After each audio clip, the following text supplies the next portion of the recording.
የተባረከች ሌሊት ለይለቱል ቀድር ወይም የመወሰኛይቱ ሌሊት ትባላለች።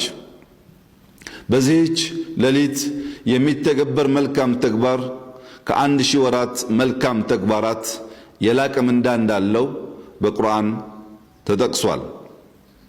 ሙስሊሞች በረመዳን ወር ለመልካም ተግባራት ይሽቀዳደማሉ። ጊዜዋ ተለይቶ ያልተጠቀሰችውን ይህችን የለይለቱል ቀድርን መልካም ተግባር ምንዳ ለማግኘት ግን በልዩ ሁኔታ ይተጋሉ።